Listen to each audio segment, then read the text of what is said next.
August 1ஆம் தேதி எதிர்க்கட்சித் தலைவர் ராகுல் காந்தி அவர்கள் காங்கிரஸ் மாவட்ட காங்கிரஸ் கமிட்டியுடைய தலைவர்கள் பயிற்சி முகாம் நிறைவு விழாவில் கலந்துக்கிறதுக்காக வர்றாங்க.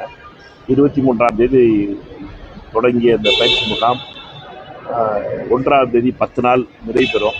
அந்த விழாவில் அந்த நிகழ்ச்சியில் கலந்து கொள்வதற்காகவும் அந்த 74 மாவட்ட தலைவர்களுடைய அதோடு ராகுல் காந்தி அவர்கள் உரையாற்றுவதற்காகவும்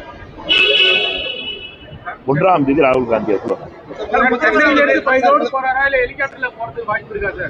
அதெல்லாம் உங்களுக்கு நாளைக்கு சொல்லிடுவோம். பயிற்சி முகாமுக்காக வர்றாரு.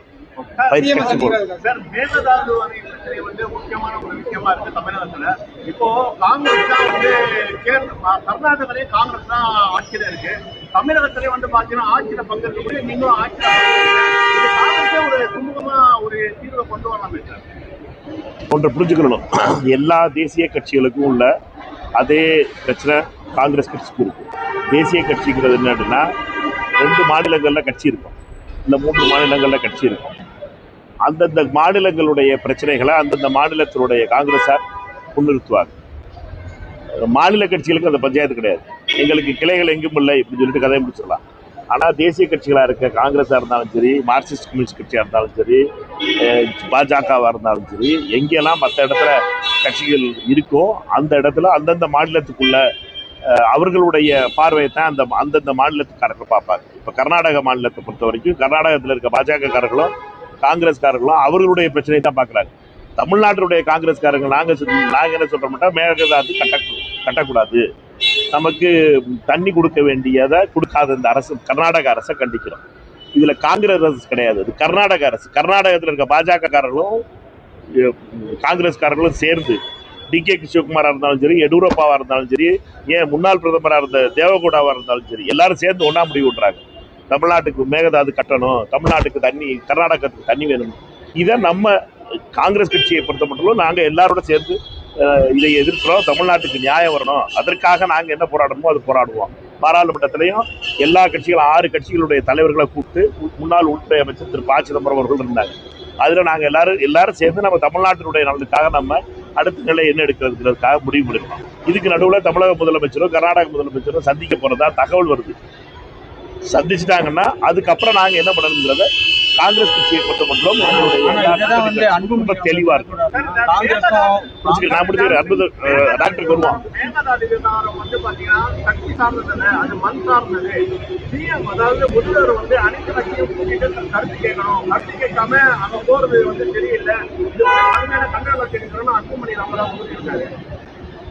டாக்டருக்கு அது மட்டும் தானே டாக்டர் பேசுறது, வேற எதுவும் பேசியிருக்காரா? உங்களுக்கு ராகுல் காந்தி அழுத்தம் கொடுத்து மேகதாது கட்டக்கூடாதுன்னு சொல்றது தைரியம் இருக்கான்னு கேட்டிருக்காரு. ராகுல் காந்தி பிரதமரா இருக்காரா? பிரதமர் இதுல 3 பேர் தான், 3 கேரக்டர் தான் ரொம்ப முக்கியம். தமிழ்நாடு முதலமைச்சர், கர்நாடக முதலமைச்சர், பிரதமர். 3 கேரக்டர்ஸ் யார் இருக்காங்களோ அவங்க தான் ரொம்ப முக்கியமான முடிவு எடுக்கிறவங்க. எதிர்கட்சி தலைவர் உதயநிதியை பத்தியோ, எதிர்கட்சி தலைவர் ராகுல் காந்தியை பத்தியோ, அங்க எதிர்கட்சியா இருக்க RSOக்கோ முக்கியம் கிடையாது. கர்நாடகா நீங்க எதிர்கட்சி ஆளுங்கட்சியில யார் பிரதமரா இருக்காங்களோ பிரதமர்கிட்ட போய் கேட்கறதுக்கு தைரியம் இருக்கணும். கூட்டணி கட்சிக்கு ஆதரவு கொடுத்துட்டு இருக்காரு அன்புமணி. அந்த ஆட்சியில் NDAவோட கை தூக்கி நானும் மோடிஜி ஒன்னாதான்னு சொல்லி அன்புமணி காட்டிக்கிட்டு இருக்காரு. அந்த கை தூக்குறவர்கிட்ட பக்கத்தில் இருக்காள் தான் நான் சொல்ல வேண்டியதானே, மோடிஜி தண்ணியை திறந்து விடுங்க ஜி, தண்ணி கொடுக்காம எங்க விவசாயம் எல்லாம் செத்துட்டு இருக்காங்க ஜி, இங்க நான் செல்ஃபி வீடியோ போடல ஜின்னு. அதுக்கு தைரியம் இல்லை. இங்க மட்டும் பார்த்தா உங்ககிட்ட மட்டும் தமிழ்ல ராஜ்ய பாருங்க, நாளைக்கு பாருங்க ஜிட்ட போய் எப்படி நிக்கிறாருன்னு பாருங்க. ஒரு வார்த்தை பாராளுமன்றத்தில் பேசுறாரு பார்ப்பது. நான் சொல்றேன் என்னன்னா, நீங்க கூட்டணி கட்சிகளா இருக்கீங்க பாஜகவோட, பிரதமர் முடிவெடுக்கணும். ராகுல் காந்தி பிரதமர் ஆயிட்டா பிரதமர் நாங்க போய் கேட்கலாம். ராகுல் காந்தி எதிர்கட்சி தலைவராக இருக்காரு, பிரதமர் ஆயிட்டாருன்னா பிரதமரான நாங்க கேட்டு வாங்க வேண்டியது எங்களுடைய பொறுப்பு. அது தமிழ்நாட்டினுடைய உரிமையை கொடுக்கணும்னு சொல்லி கேட்போம். இது உண்மையா நடக்கும்.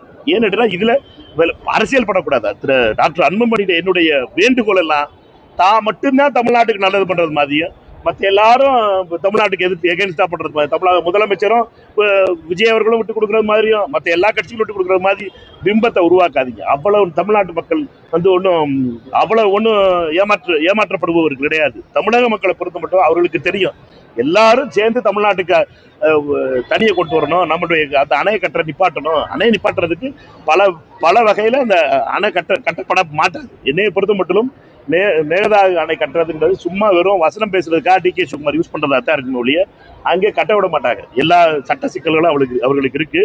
என்னைய இது ரொம்ப முக்கியமானது. நம்ம பொறுத்த மட்டும் தமிழகத்துல எல்லாரும் ஒன்னா இருந்து தமிழ்நாட்டுல தண்ணி வர வைக்கணும். நம்மளுக்கு இந்த தடவை வறட்சியா இருக்கு அப்படின்னு சொல்லி கர்நாடகா தண்ணி கொடுக்க மாட்டேங்குது. கரெக்டான நிலையை எடுத்து முதலமைச்சர் புரிஞ்சுட்டு இருக்காரு. அதற்கு உறுதுணையா இருக்கும். இதுல எதிர்கட்சிகள் நாங்க நான் நீ போட்டு சண்டை போடாம கர்நாடகத்துல பாருங்க எல்லா கட்சிகளும் ஒன்னா இருக்காங்க. ஏன்னு கேட்டா அவர்களை பொறுத்தவரை யாருமே டி கே சிவகுமாரை குறை சொல்லலையே. இங்க பாருங்க ஆகுனா உடனே முதலமைச்சர் குறை சொல்லிடுறான். தமிழகத்தினுடைய நலனுக்கு தமிழக முதலமைச்சர் அதுக்காக தான் பாடுபட்டு இருக்காங்க. மக்கள் புரிஞ்சுக்கிறாங்க. ஆனா அரசியல்வாதிகள் திரு அன்புமணி போன்றவர்களுக்கு என்ன கேட்டீங்கன்னா அங்கே மோடிஜியோட கனெக்ஷன் இருக்கு. ஆனா இங்க நல்ல உள்ள மாதிரி அவங்க பல்ல இவங்க பல்லன்னு கரை சொல்றாங்க.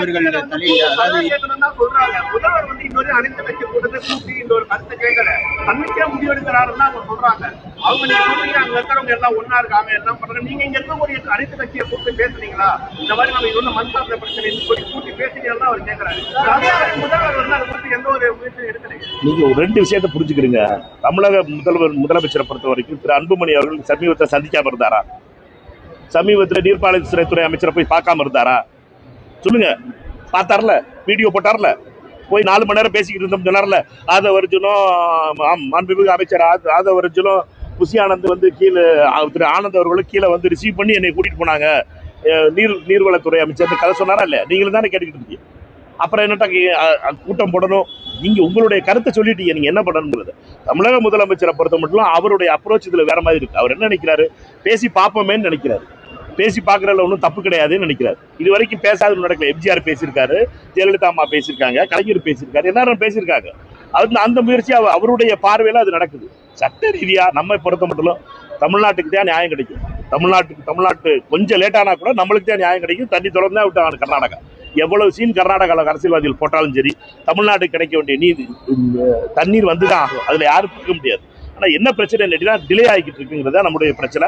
அதுக்காகத்தான் பாராளுமன்றத்தில் நாங்கள் அதை நாங்கள் வலியுறுத்துறதே என்னன்னு கேட்டீங்கன்னா, எங்களை பொறுத்த மட்டும் தமிழ்நாட்டுக்கு நியாயமா கிடைக்க வேண்டிய தண்ணி வந்தாகணும். நியாயமா நம்மளுக்கு கிடைத்தா கேட்கணும். கூட 1 லிட்டர் கூட கேட்கல, நியாயமா கிடைக்க வேண்டியது. அதுக்குள்ள சகோதரர் அன்புமணி மாதிரி ஆளுநர் அவர் மட்டும்தான் தமிழ்நாட்டில் காவிரியில தண்ணி கொண்டு வர்ற கங்கை கொண்ட சோழன் மாதிரி நான் மட்டும்தான் இருக்கேன் அப்படிங்கிற மாதிரி நினைக்காம எல்லாரும் அவர்களுடைய முயற்சியை பண்ணிக்கிட்டு இருக்காங்க. எல்லாருமே பழி போடுறத அவர் முதல்ல நிறுத்தி சொல்லுங்க. அன்புமணி ராகுல் காந்தி அவர்கள் ஒரு வரி சொன்னா இந்த என்டிஏல இருந்து கூட்டணி விட்டு நான் விளைகிறேன். நீங்க நான் நல்ல ஒரு டெல்லியில போட்டு வீடியோ எங்க தமிழ்ல கேள்வி கேட்டு என்னப்பா போகுது? நான் சொல்றது என்ன, போய் மோடிஜி நான் பேர் ஃபிளைட் டிக்கெட் பிடிச்சி போனார்ல, எல்லாரும் பார்லிமெண்ட் பிடிச்சி வந்துகிட்டு இருக்கோம். அவர் மட்டும் இன்னைக்கு தான் ஃபிளைட் ஏறி இருக்காரு. நாளைக்கு கடைசி நாள் பார்லிமெண்ட். போய் மோடிஜியை பார்க்க சொல்லுங்க. மோடிஜி என்ன பார்க்க மாட்டேன்னு சொல்லப்பா ராஜ்யசபால இருந்துட்டு டைம் கேட்க சொல்லுங்க. கேட்டு மோடிஜி லெட்டர் கொடுக்க சொல்லுங்க. இல்லாட்டா எங்களுக்கு ஆதரவு தரலைன்னா, எங்களுக்கு தண்ணீர் கொடுக்கலன்னா நான் ஆதரவு வாபஸ் சொல்றேன்னு சொல்லி லெட்டர் டைப் அடிச்சு காட்ட சொல்லுங்க. உங்ககிட்ட கொடுக்க முடியுமா? அவருக்கு கொடுக்க மாட்டார்ல. வசனம் மட்டும் சொல்லுவார். ராகுல் காந்தி சொல்லணும். ராகுல் காந்தி எதிர்கட்சி தலைவர். ராகுல் காந்திக்கு அவருக்கு ஆகாது. இவர் எதிர்த்து பாஜகவோட இருக்கவர் அன்புமணியோட உறவு பாஜகவோட இருக்கு. 2014 ஆரம்பிச்ச உறவு இது நாள் வரைக்கும் பாஜகவோட தான். ஏன் CBI case, medical seat case, Indore கேஸ்க்கா பெண்டிங்லேயே வச்சிருக்காங்க. அதை முடிக்கவே மாட்டாங்க. 12 வருஷமா அந்த கேஸ் ஓடிக்கிட்டு இருக்கு. பிரச்சனை என்னன்னா இவர்களை பொறுத்த மட்டும் அந்த கேஸை பற்றி பயமுறுத்திட்டு இருக்காங்க. அதனால பாஜக கேன்சா பேச மாட்டேன்.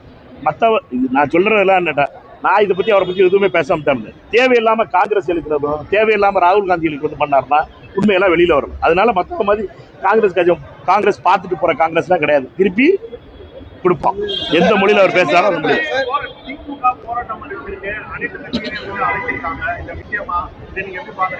எல்லாருக்கும் போராடுற உரிமை இருக்கு. அது போராடுறதுல நம்ம தப்புன்னு சொல்ல முடியாது. என்னையை பொறுத்த மட்டும் நம்ம அனைவரும் ஒன்றா இருக்கணும். தமிழ்நாட்டில் இருக்க எல்லா அரசியல் கட்சிகளுக்கும் தமிழ்நாட்டுக்கு தண்ணி வரணும் தான் பாடுபடுறோமே ஒழிய யாரும் தண்ணி வரக்கூடாதுன்னு நினைக்கல. தமிழக முதலமைச்சருடைய அப்ரோச் வேறையா இருக்கு. அவரை பொறுத்த மட்டும் அவருடைய இந்த விஷயத்தை பார்க்குற பார்வை தமிழ்நாட்டுக்கு தண்ணி வரணும்னு நினைக்கிறார். தமிழ்நாட்டுடைய இன்ட்ரெஸ்ட் தான் ஃபர்ஸ்ட் நினைக்கிறேன். அந்த பார்வையில அவரோட சேர்ந்து நிற்கிறோம்னு நான் சொல்றோம். எங்களுடைய பார்வை அதுதான். நாங்க திருப்பி சொல்றோம். மாண்புமிகு தமிழகத்துடைய முதலமைச்சராக இருந்தாலும் சரி, திரு ப. சிதம்பரம் அவர்கள் எங்களுடைய கூட்டத்தில் சொல்லும் போது அதுதான் எந்த விதத்திலையும் நம்ம தமிழ்நாட்டினுடைய இன்ட்ரெஸ்ட் நம்ம விட்டு கொடுத்துருப்போம்.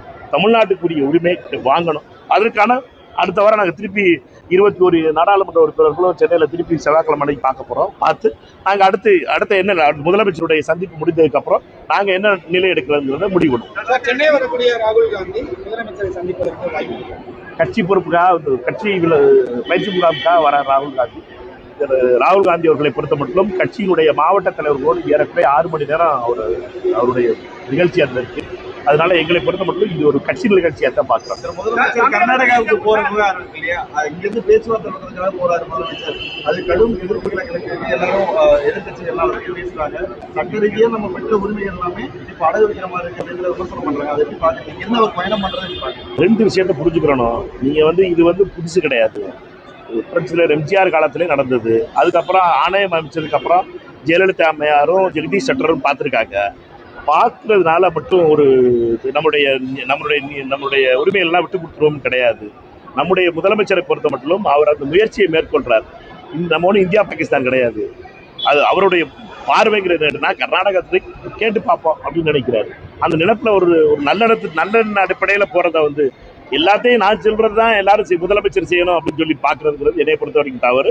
சட்ட ரீதியா நம்ம பக்கம் நியாயம் இருக்கு. நமக்கு நியாயத்துல நம்ம பொறுத்த வரைக்கும் நமக்கு நீதி கிடைக்குங்கிற நம்பிக்கை எனக்கு முழுசா இருக்கு. நாடாளுமன்றத்துல ஆந்திர எம்பி ஒருத்தர் பேசக்கூடிய காணொலி பாத்தீங்க. தமிழகத்துல இருக்கக்கூடிய நிறுவனங்கள் எல்லாமே இப்பொழுது ஆந்திராவை நோக்கி வருது. தமிழகத்துக்கு ரொம்ப நன்றின்னு சொல்றாரு. அப்பனா நிறுவனங்களை தமிழகத்துக்கு கொண்டு வரதுல கோட்டை இருக்கா தமிழக அரசு? பாஜகவோட ஆதரவோட இருக்க டிடிபி தமிழ்நாட்டில் இருக்கக்கூடிய வரக்கூடிய நிறுவனங்கள் ஆந்திராவிற்கு வருகிறது. தமிழ்நாடுக்கு ரொம்ப நன்றின்னு அவர் வெளிப்படையாவே சொல்லியிருக்காரு. இதுக்கு நேரடியாவே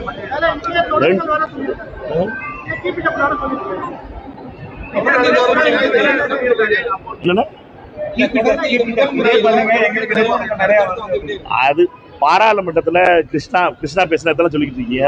டிடிபி எம்பி அவர் நீ எல்லாத்தையும் எதிர்க்கிறோம்னு சொல்லி திமுக நாடாளுமன்ற உறுப்பினர் சொன்னதுக்காக நீங்க எல்லாத்தையும் எதிர்த்துட்டே இருங்க, எங்களுக்கு எல்லாம் வந்துகிட்டே இருக்குன்னு சொல்லி ஒரு ரைமிங்ல சொன்னதுப்பா. இன்னைக்கு காலையில முதலமைச்சர் 12,000 கோடி ரூபாய்க்கு இன்வெஸ்ட்மெண்ட்டுக்கு கையெழுத்து போட்டிருக்காரு. புதிய நிறுவனங்களோட இன்னைக்கு இன்வெஸ்ட்மெண்ட்டுக்கு வந்திருக்கு. அதனால நம்மளை பொறுத்த மட்டும் அவங்க சொல்லிக்கிட்டு இருக்கிறதுக்கெல்லாம் நம்ம பதில் சொல்லிக்கிட்டு இருந்தோம்னா டிக்டாக் வீடியோக்கெல்லாம் நம்ம சீரியஸா எடுத்தோம்னு வச்சுருக்கேன். பாராளுமன்றத்தில் இருக்க 12,500 கோடி ரூபாய்க்கு இன்னைக்கு சைன் பண்ணியிருக்காங்களே, அது பாத்தீங்களா? இன்னைக்கு முதலமைச்சர் போய் 12,500 கோடி ரூபாய்க்கு எல்லா நிறுவனங்களும் இன்வெஸ்ட்மெண்ட் பண்ணியிருக்காங்களே. இது எங்கே தமிழ்நாட்டான இன்வெஸ்ட்மெண்ட் நடக்குது. அதனால நீங்க டிக்டாக் வீடியோக்கெல்லாம் சீரியஸா எடுத்துக்கிட்டு பேசிக்கிட்டு வச்சுக்கோங்களேன். கிருஷ்ணா பேசுற பேச்சுக்கெல்லாம் நம்ம சீரியஸா எடுத்தோம்னா அது அவங்க டிடிபியோடைய எம்பி அவர் கதையை சொல்லிக்கிட்டே இருப்பாங்க. ஆந்திராவில் அது நடக்குது இது நடக்குது லேய் வைக்கிற மாதிரி சொல்லிட்டு தான் இருப்பாங்க. அதெல்லாம் அங்கே ஒன்றும் நடக்கல. ஆந்திராவில் இருக்க பாடு நீங்கள் உங்களுக்கு போய் பாருங்க, தெரியும் ஆந்திராவுக்கு என்ன இன்வெஸ்ட்மெண்ட் வந்துருக்குது. தமிழ்நாட்டை பொறுத்த மட்டும் இன்வெஸ்ட்மெண்ட்டையும் நம்முடைய தொழில் வளர்ச்சியிலையும் தமிழ்நாடு ஒரு பெரிய லெவலில் முன்னேறிக்கிட்டு இருக்கு. அது தொடர்ந்து நம்மளுடைய அரசுகள் எல்லாத்தையும் அதை செஞ்சுக்கிட்டு இருக்காங்க. அதில் எந்த ஒரு குறையும் நம்ம பார்க்கக்கூடாது. வேற யாராவது ஒரு ஆள் டிக்டாக் வீடியோ போட்டால் அதுக்கெல்லாம் கேள்வி கேட்டீங்கன்னா நம்ம அதுக்கப்புறம் என்ன ஒன்று சரியா?